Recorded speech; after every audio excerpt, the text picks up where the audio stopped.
हरे कृष्णा। सभी भक्तों को राधे राधे। श्रीमद् भागवत महापुराण की अष्टम स्कंद की कथा आज से चालू है।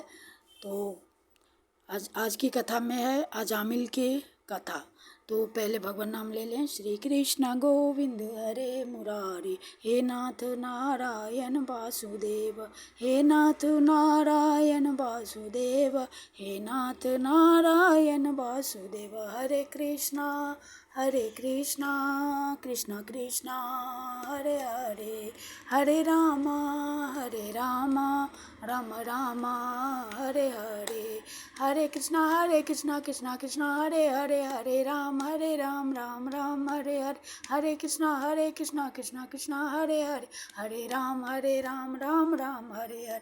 हरि बोल हरि बोल हरि बोल हरि बोल, हरि बोल हरि बोल हरि बोल, हरि बोल हरि बोल हरि बोल हरि बोल हरि बोल। हे कृष्ण करुणा सिंधु दीन बंधु जगतपते, गोपेश गोपिका कांत राधा कांत नमस्तुते, राधा कांत नमस्तुते। बोलिए सद्गुरुदेव भगवान की जय, वृंदावन बिहारी लाल की जय, गिरिराज धरन की जय, नमः पार्वती पते हर हर महादेव की जय, श्री वृंदावन धाम की जय, गुरुदेव महाराज की जय, भगवान वेद व्यास सुखदेव जी महाराज की जय। जय जय श्री राधे, जय जय श्री राधे, जय जय श्री राधे श्याम। श्री राधा कृष्णाभ्याम नमः।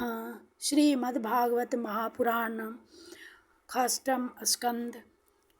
वंदे गोविंद देवस्य नाम नारायणं सदा, अबुद्धयापि यदुच्चार्य मुक्तः पापोऽप्यजामिलः। ओम नमो भगवते वासुदेवाय। श्रीमद्भागवत महापुराणम षष्ठ स्कंध। अथ प्रथमो अध्यायः, अजामिलोपाख्यान का प्रारंभ। राजा परीक्षित ने कहा, भगवान आप पहले द्वितीय स्कंद में निवृत्ति मार्ग का वर्णन कर चुके हैं तथा यह बतला चुके हैं कि उसके द्वारा अर्चिरादि मार्ग से जीव क्रमशः ब्रह्मा लोक में पहुंचता है और फिर ब्रह्मा के साथ मुक्त हो जाता है। मुनिवर, इसके सिवा आपने उस प्रवृत्ति मार्ग का भी यानी तृतीय स्कंद में भली भांति वर्णन किया है, जिससे त्रिगुणमय स्वर्ग आदि लोकों की प्राप्ति होती है और प्रकृति का संबंध न छूटने के कारण जीवों को बार बार जन्म मृत्यु के चक्कर में आना पड़ता है। आपने यह भी बतलाया कि अधर्म करने से अनेक नरकों की प्राप्ति होती है और पांचवें स्कंद में उनका विस्तार से वर्णन भी किया। चौथे स्कंद में आपने उस प्रथम मनवंतर का वर्णन किया जिसके अधिपति स्वयंभू मनु थे। साथ ही चौथे और पांचवें स्कंद में प्रियव्रत और उत्तानपाद के वंशों तथा चरित्रों का एवं द्वीप वर्ष समुद्र पर्वत नदी उद्यान और विभिन्न द्वीपों के वृक्षों का भी निरूपण किया। भूमंडल की स्थिति, उसके द्वीप वर्षादि विभाग, उनके लक्षण तथा परिमाण, नक्षत्रों की स्थिति, अतल वितल आदि भूविवर यानी कि 7 पाताल, और भगवान ने इस सब की जिस प्रकार सृष्टि की उसका वर्णन भी सुनाया। महाभाग, अब मैं वह उपाय जानना चाहता हूँ जिसके अनुष्ठान से मनुष्यों को अनेकानेक भयंकर यातनाओं से पूर्ण नरकों में न जाना पड़े। आप कृपा करके उसका उपदेश कीजिए। श्री सुखदेव जी ने कहा, मनुष्य मन, वाणी और शरीर से पाप करता है। यदि वह उन पापों का इसी जन्म में प्रायश्चित न कर ले तो मरने के बाद उसे अवश्य ही उन भयंकर यातनापूर्ण नरकों में जाना पड़ता है जिनका वर्णन मैंने तुम्हें 5वें स्कंध के अंत में सुनाया है। इसलिए बड़ी सावधानी और सजगता के साथ रोग एवं मृत्यु के पहले ही शीघ्र से शीघ्र पापों की गुरुता और लघुता पर विचार करके उनका प्रायश्चित कर डालना चाहिए। जैसे मर्मज्ञ चिकित्सक रोगों का कारण और उनकी गुरुता लघुता जानकर झटपट उनकी चिकित्सा कर डालता है, राजा परीक्षित ने पूछा, भगवान, मनुष्य राजदंड, समाज दंड आदि लौकिक और शास्त्रोक्त नरक गमन आदि पारलौकिक कष्टों से यह जानकर भी कि पाप उसका शत्रु है, पाप वासनाओं से विवश होकर बार बार वैसे ही कर्मों में प्रवृत्त हो जाता है, ऐसी अवस्था में उसके पापों का प्रायश्चित कैसे संभव है। मनुष्य कभी तो प्रायश्चित आदि के द्वारा पापों से छुटकारा पा लेता है, कभी फिर उन्हें ही करने लगता है। ऐसी स्थिति में मैं समझता हूँ कि जैसे स्नान करने के बाद धूल डाल लेने के कारण हाथी का स्नान व्यर्थ हो जाता है, वैसे ही मनुष्य का प्रायश्चित करना भी व्यर्थ ही है। श्री सुखदेव जी ने कहा, वस्तुतः कर्म के द्वारा ही कर्म का निर्वीज नाश नहीं होता, क्योंकि कर्म का अधिकारी अज्ञानी है। अज्ञान रहते पाप वासनाएं सर्वथा नहीं मिट सकती। इसलिए सच्चा प्रायश्चित तो तत्व ज्ञान ही है। जो पुरुष केवल सुपथ्य का ही सेवन करता है, उसे रोग अपने वश में नहीं कर सकते। वैसे ही परीक्षित, जो पुरुष नियमों का पालन करता है, वह धीरे धीरे पाप वासनाओं से मुक्त हो कल्याणप्रद तत्व ज्ञान प्राप्त करने में समर्थ होता है। जैसे बांसों के झुरमुट में लगी आग बांसों को जला डालती है, वैसे ही धर्मज्ञ और श्रद्धावान धीर पुरुष तपस्या, ब्रह्मचर्य, इंद्रिय दमन, मन की स्थिरता, दान, सत्य, बाहर भीतर की पवित्रता तथा यम एवं नियम, इन 9 साधनों से मन, वाणी और शरीर द्वारा किए गए बड़े से बड़े पापों को भी नष्ट कर देते हैं। भगवान की शरण में रहने वाले भक्तजन, जो बिरले ही होते हैं, केवल भक्ति के द्वारा अपने सारे पापों को उसी प्रकार भस्म कर देते हैं जैसे सूरज कोहरे को। परीक्षित, पापी पुरुष की जैसी शुद्धि भगवान को आत्मसमर्पण करने से और उसके भक्तों का सेवन करने से होती है, वैसी तपस्या आदि के द्वारा नहीं होती। जगत में यह भक्ति का पंथ ही सर्वश्रेष्ठ, भय रहित और कल्याण स्वरूप है, क्योंकि इस मार्ग पर भगवत परायण सुशील साधु जन चलते हैं। परीक्षित, जैसे शराब से भरे घड़े को नदियाँ पवित्र नहीं कर सकती, वैसे ही बड़े बड़े प्रायश्चित बार बार किए जाने पर भी भगवद विमुख मनुष्य को पवित्र करने में असमर्थ है। जिन्होंने अपने भगवद गुणानुरागी मन मधुकर को भगवान श्री कृष्ण के चरण रविंद मकरंद का एक बार पान करा दिया, उन्होंने सारे प्रायश्चित कर लिए। वे स्वप्न में भी यमराज और उनके पाशधारी दूतों को नहीं देखते, फिर नरक की तो बात ही क्या है। परीक्षित, इस विषय में महात्मा लोग एक प्राचीन इतिहास कहा करते हैं। उसमें भगवान विष्णु और यमराज के दूतों का संवाद है। तुम मुझसे उसे सुनो। कान्यकोब्ज नगर यानी कन्नौज में एक दासीपति ब्राह्मण रहता था। उसका नाम था अजामिल। दासी के संसर्ग से दूषित होने के कारण उसका सदाचार नष्ट हो चुका था।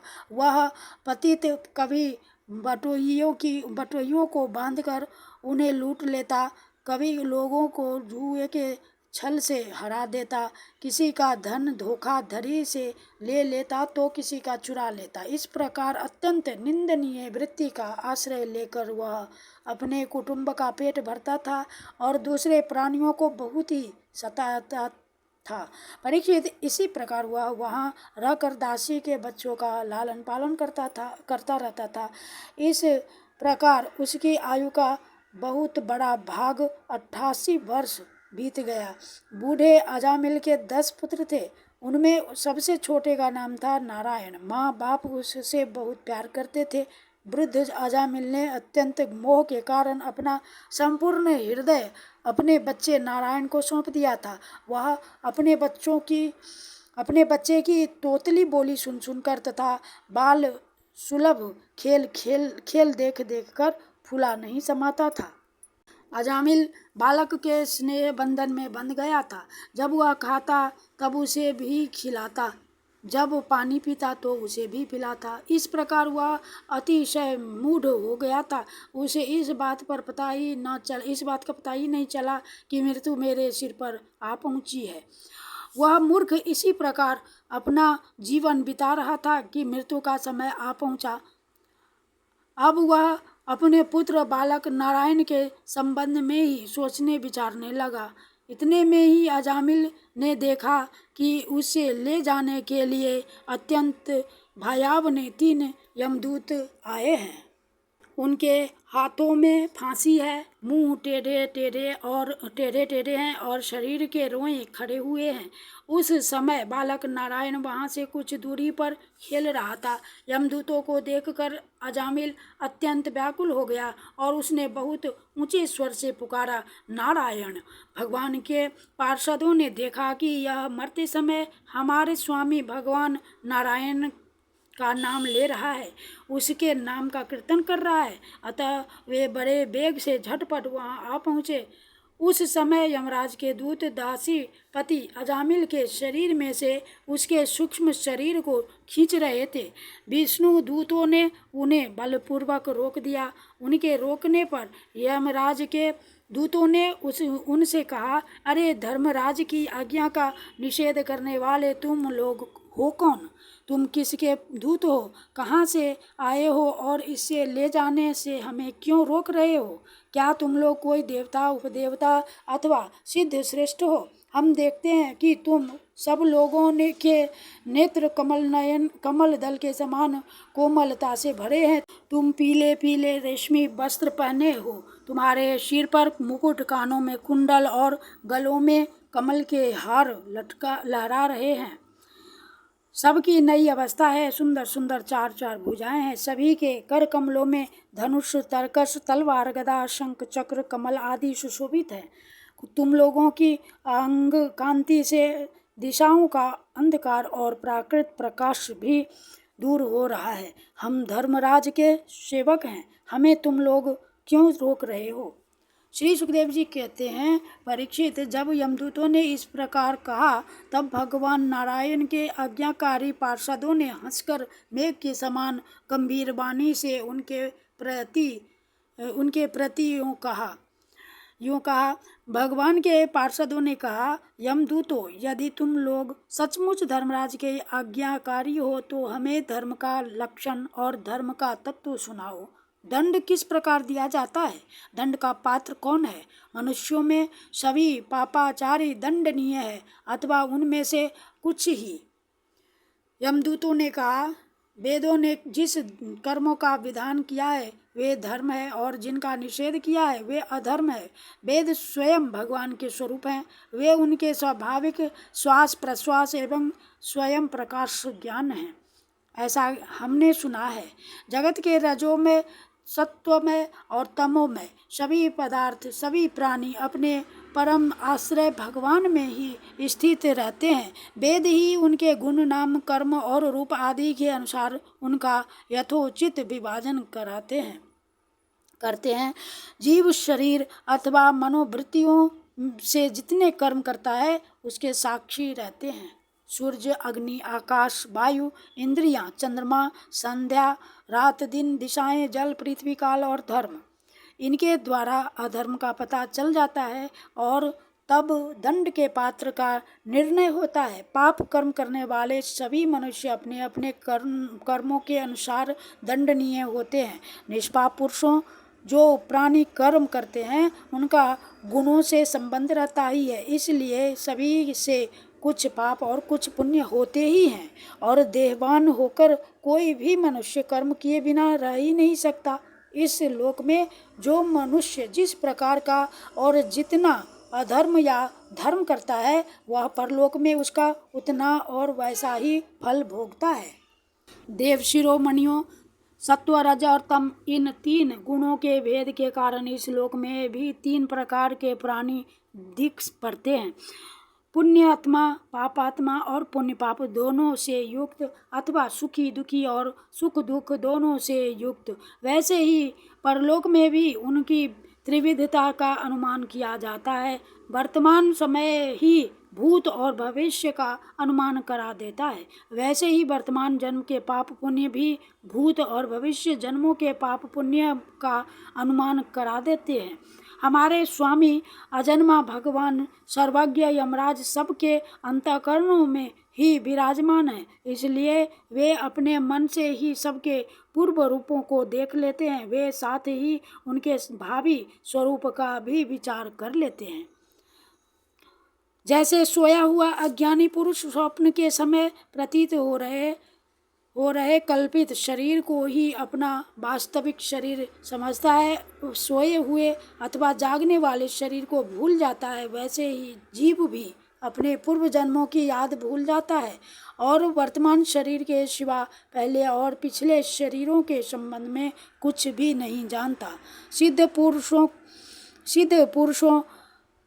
जीव इस शरीर में 5 कर्मेंद्रियों से लेना देना, चलना फिरना आदि काम करता है। 5 ज्ञानेंद्रियों से रूप रस आदि 5 विषयों का अनुभव करता है और 16वें मन के साथ 17वां वह स्वयं मिलकर अकेले ही मन, ज्ञानेंद्रिय और कर्मेंद्रिय इन तीनों के विषयों को भोगता है। जीव का यह 16 कला और सत्वादि 3 गुणों वाला लिंग शरीर अनादि है। यही जीव को बार बार हर्ष, शोक, भय और पीड़ा देने वाले जन्म मृत्यु के चक्कर में डालता है। जो जीव अज्ञानवश काम, क्रोध, लोभ, मोह, मद, मत्सर इन 6 शत्रुओं पर विजय प्राप्त नहीं कर लेता, उसे इच्छा न रहते हुए भी विभिन्न वासनाओं के अनुसार अनेकों कर्म करने पड़ते हैं। वैसी स्थिति में वह रेशम के कीड़े के समान अपने को कर्म के जाल में जकड़ लेता है और इस प्रकार अपने हाथों मोह का शिकार बन जाता है। कोई शरीरधारी जीव बिना कर्म किए कभी एक क्षण भी नहीं रह सकता। प्रत्येक प्राणी के स्वाभाविक गुण बल पूर्वक विवश करके उससे कर्म कराते हैं। जीव अपने पूर्व जन्मों के पाप पुण्य में संस्कारों के अनुसार स्थूल और सूक्ष्म शरीर प्राप्त करता है। उसकी स्वाभाविक एवं प्रबल वासनाएं कभी उसे माता के जैसा यानी स्त्री रूप बना देती है, तो कभी पिता के जैसा पुरुष रूप। प्रकृति का संसर्ग होने से ही पुरुष अपने को अपने वास्तविक स्वरूप के विपरीत लिंग शरीर मान बैठा है। यह विपर्जय भगवान के भजन से शीघ्र ही दूर हो जाता है। देवताओं, आप जानते ही हैं कि यह अजामिल बड़ा शास्त्रज्ञ था। शील, सदाचार और सद्गुणों का तो यह खजाना ही था। ब्रह्मचारी, विनयी, जितेंद्रिय, सत्यनिष्ठ, मंत्र वेता और पवित्र भी था। इसने गुरु, अग्नि, अतिथि और वृद्ध पुरुषों की सेवा की थी। अहंकार तो इसमें था भी नहीं। यह समस्त प्राणियों का हित चाहता, उपकार करता, आवश्यकता के अनुसार ही बोलता और किसी के गुणों में दोष भी नहीं ढूंढता था। एक दिन यह ब्राह्मण अपने पिता के आदेशानुसार वन में गया और वहां से फल फूल, समिता तथा कुश लेकर घर के लिए लौटा। लौटते समय इसने देखा कि एक भ्रष्ट शूद्र, जो बहुत कामी और निर्लज्ज है, शराब पीकर किसी वेश्या के साथ विहार कर रहा है। वेश्या भी शराब पीकर मतवाली हो रही है। नशे के कारण उसकी आंखें नाच रही है। वह अर्धनग्न अवस्था में हो रही है। वह शूद्र उस वेश्या के साथ कभी गाता, कभी हंसता और कभी तरह तरह की चेष्टाएं करके उसे प्रसन्न करता है। निष्पाप पुरुषों शूद्र की भुजाओं में अंग राग आदि कामोद्दीपक वस्तुएं लगी हुई थी और वह उनसे उस कुलटा का आलिंगन कर रहा था। अजामिल उन्हें इस अवस्था में देखकर सहसा मोहित और काम के वश हो गया। यद्यपि अजामिल ने अपने धैर्य और ज्ञान के अनुसार अपने काम वेग से विचलित मन को रोकने की बहुत चेष्टाएं की, परंतु पूरी शक्ति लगा देने पर भी वह अपने मन को रोकने में असमर्थ रहा। उस वेश्या को निमित्त बनाकर काम पिशाच ने अजामिल के मन को ग्रस लिया। इसकी सदाचार और शास्त्र संबंधी चेतना नष्ट हो गई। अब यह मन ही मन उसी वेश्या का चिंतन करने लगा और अपने धर्म से विमुख हो गया। अजामिल सुंदर सुंदर वस्त्र, आभूषण आदि वस्तुएं जिनसे वह प्रसन्न होती वे ले आता, यहाँ तक कि इसने अपने पिता की सारी संपत्ति देकर भी उसी कुलटा को रिझाया। यह ब्राह्मण उसी प्रकार की चेष्टा करता जिससे वह वेश्या प्रसन्न हो। उस स्वच्छंदचारिणी कुलटा की तिरछी चितवन ने इसके मन को ऐसा लुभा लिया कि इसने अपनी कुलीन नव युवती और विवाहित पत्नी तक का परित्याग कर दिया। इसके पाप की भी भला कोई सीमा है? यह कुबुद्धि न्याय से अन्याय से जैसे भी जहाँ कहीं भी धन मिलता वहीं से उठा लाता। उस वेश्या के बड़े कुटुंब का पालन करने में ही यह व्यस्त रहता। इस पापी ने शास्त्राज्ञा का उल्लंघन करके स्वच्छंद आचरण किया है। यह सत्पुरुषों के द्वारा निंदित है। इसने बहुत दिनों तक वेश्या के मल समान अपवित्र अन्न से अपना जीवन व्यतीत किया है। इसका सारा जीवन ही पापमय है।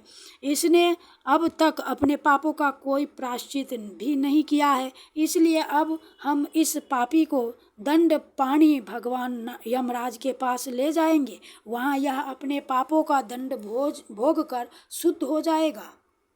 इति श्रीमद्भगवते महापुराणे परमहंस संहितायां षष्ठमस्कन्धे अजामिलोपाख्याने प्रथमोऽध्यायः। श्रीकृष्णार्पणम् कृष्णार्पणम् कृष्णार्पणम्। श्री कृष्ण गोविंद हरे मुरारे, हे नाथ नारायण वासुदेव। श्री कृष्ण गोविंद हरे मुरारे, हे नाथ नारायण वासुदेव।